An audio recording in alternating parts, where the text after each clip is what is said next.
Hi, I'm Laura D. Pusey, the founder of Dippism Death in Practice, and this is the channel where we are talking the things on dying and death, life and grief. Each week I answer a question and I say it as I see it, because I've seen a lot. And in the last video, I answered the question, who am I now they've gone? If you have questions about that video or you want me to answer a question for you, send me an email at deathinpractice@gmail.com. Now, let us open the veil of luminescence.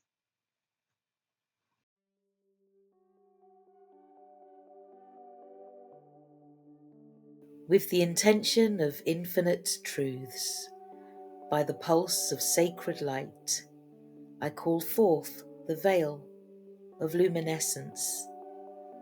I anchor this veil in sovereign light to transmute and contain all energetic imprints, attachments, and residues across all realms. The material plane, where grief etches into the body. The emotional plane, where sorrow swells and purges.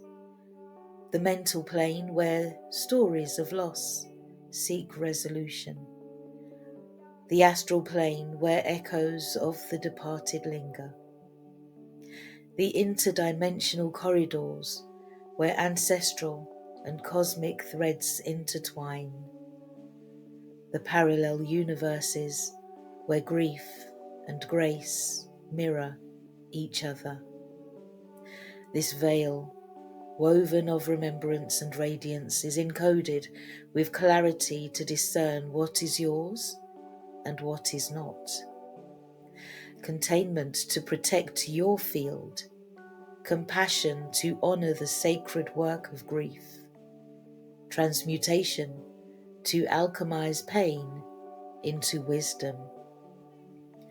Let this veil shimmer between worlds, holding space for the divinity of each soul, the teachings where presence dissolves suffering, the soul's awakening where death births depth, the healing where grief becomes grace. This veil is not a wall but a sacred membrane, allowing only what aligns with truth, love, and remembrance to pass through. By the breath of the infinite, by the pulse of the sacred, I seal this veil with sovereignty and light.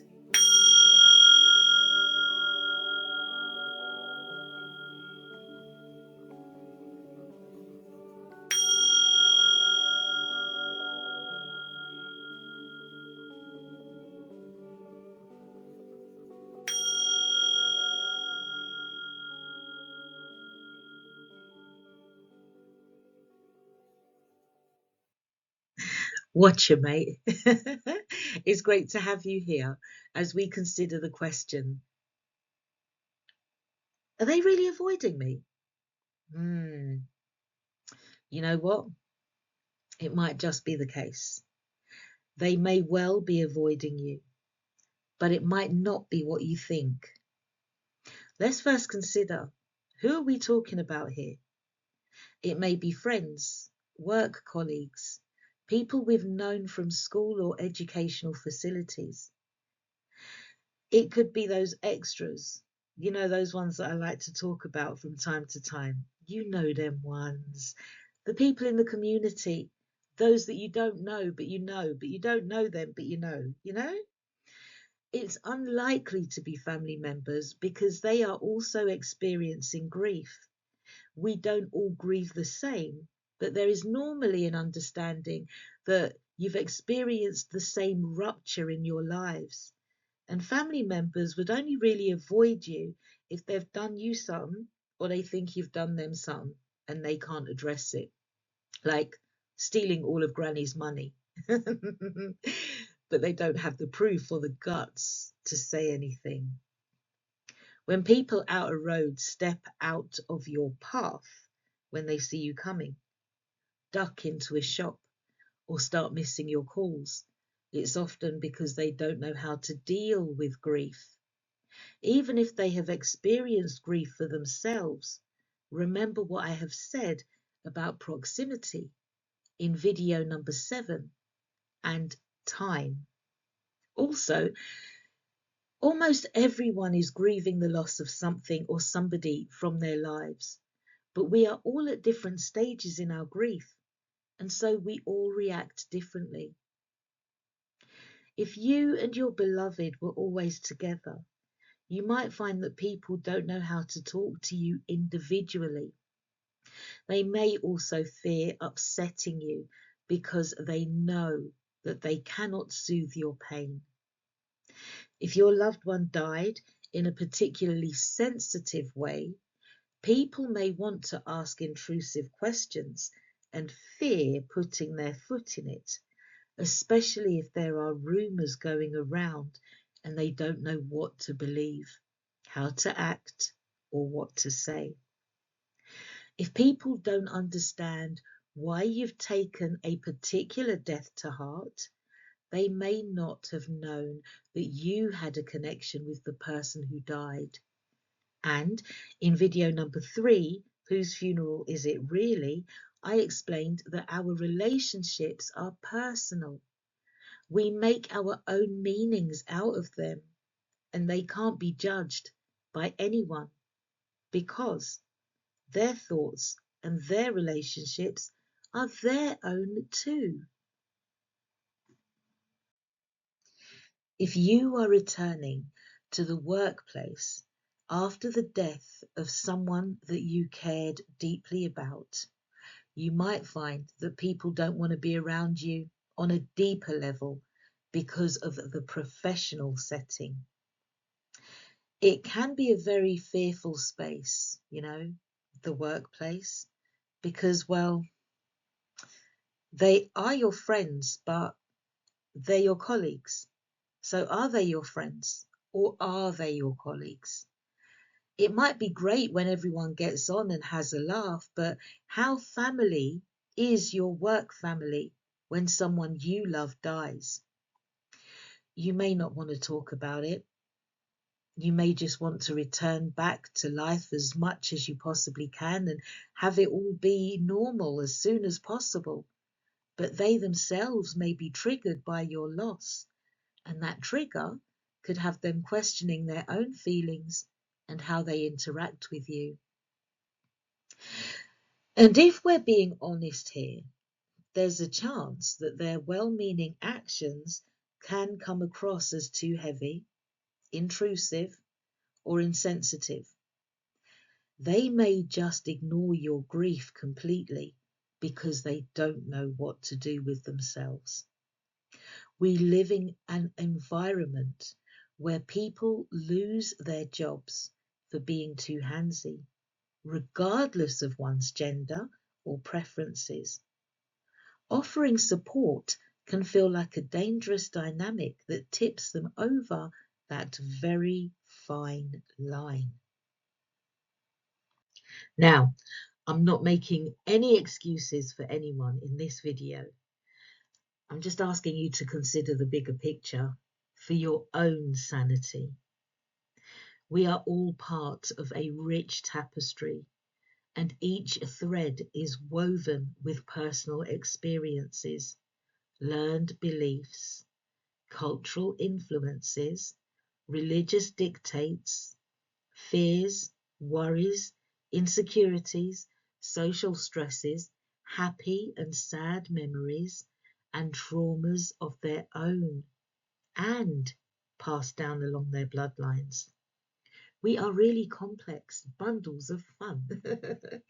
And through it all, there is no language for grief, no words that adequately reflect our warmest or most heartfelt sentiments to allay the pain of grief and the harsh realities of death.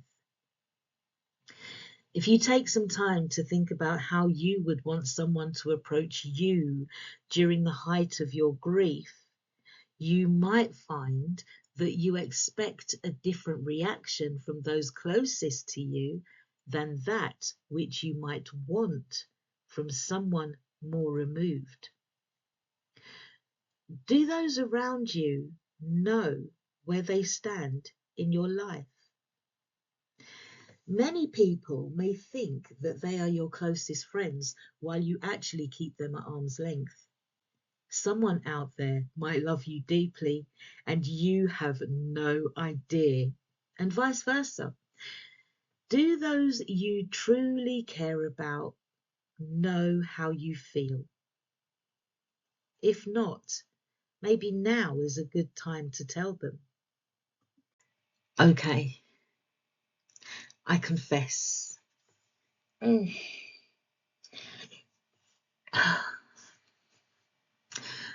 I struggle when I hear someone has died because I hope that they don't think that I'm trying to get all up in their business or that I want to make money out of them, because I don't.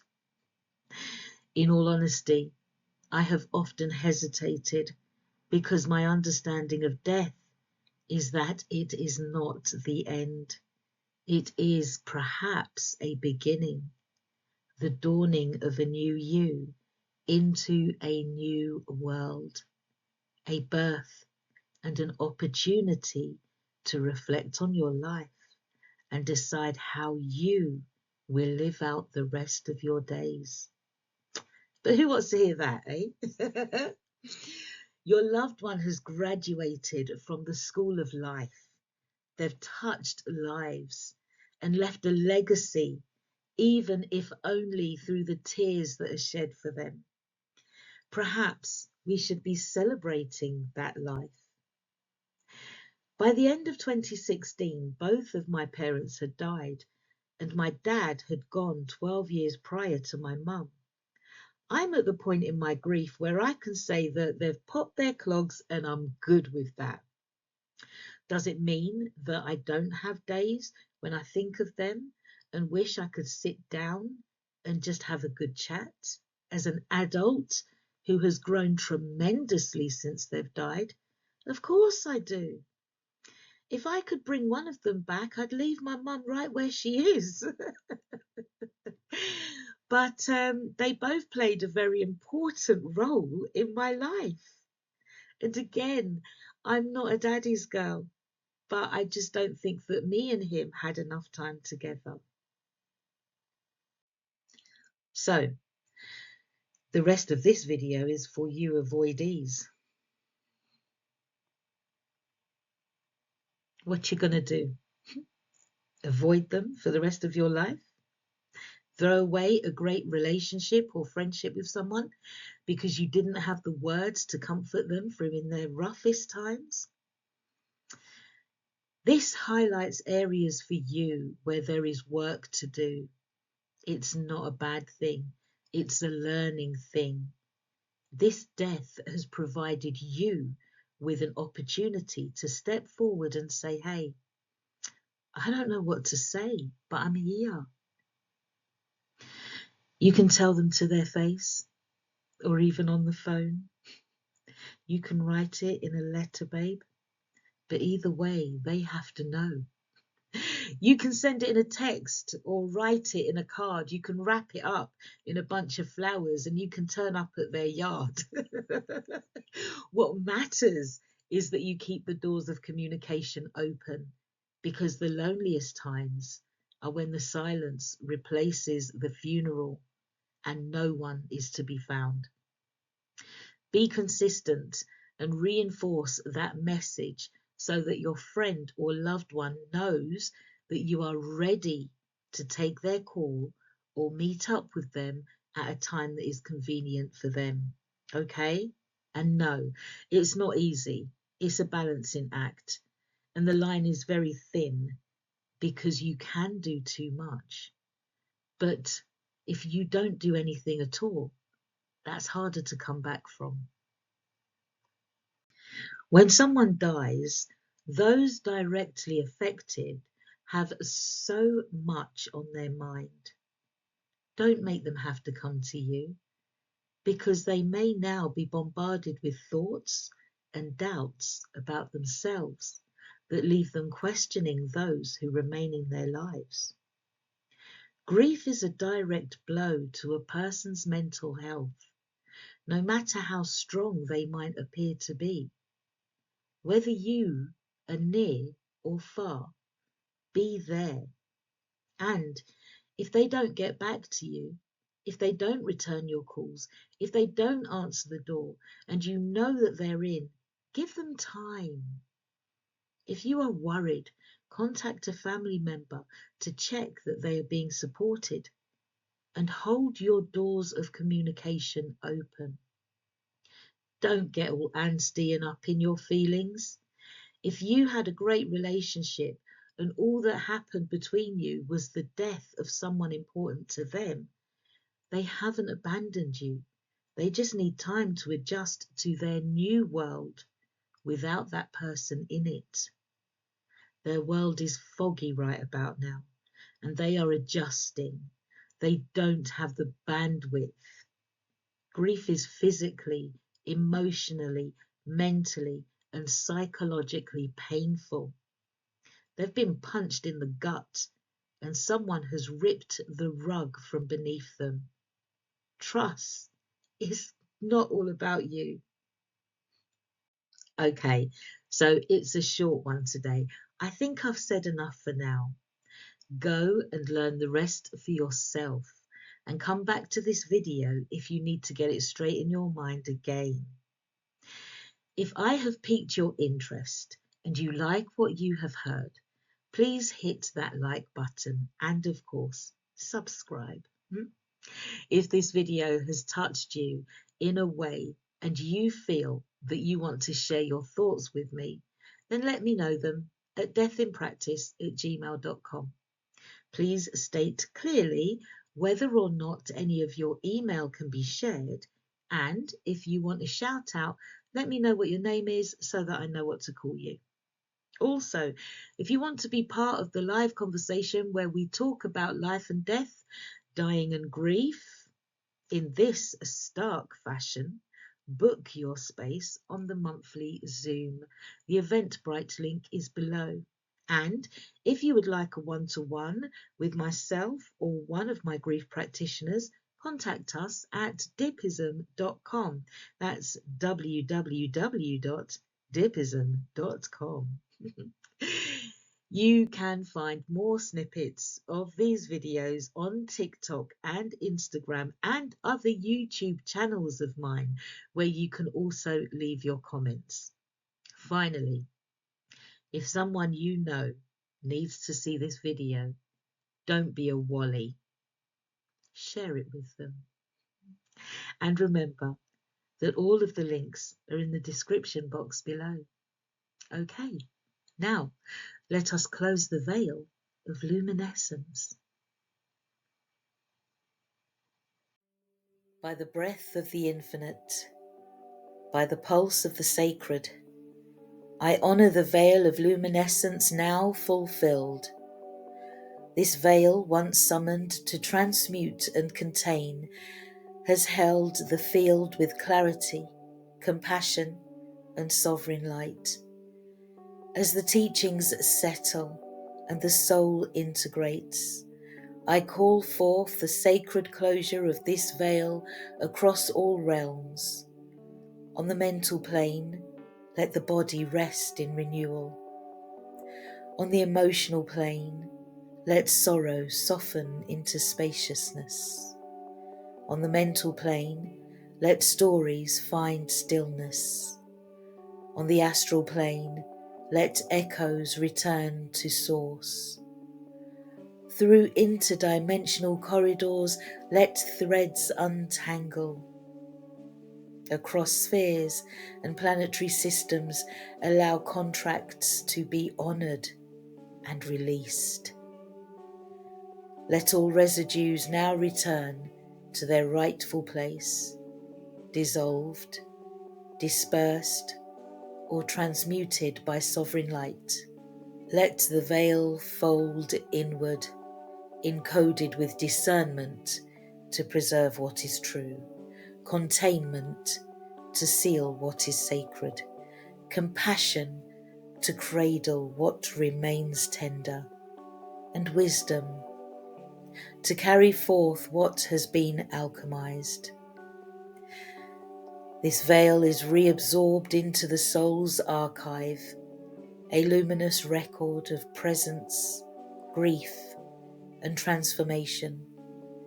By the breath of the infinite, by the pulse of the sacred, I seal this veil with sovereignty and light.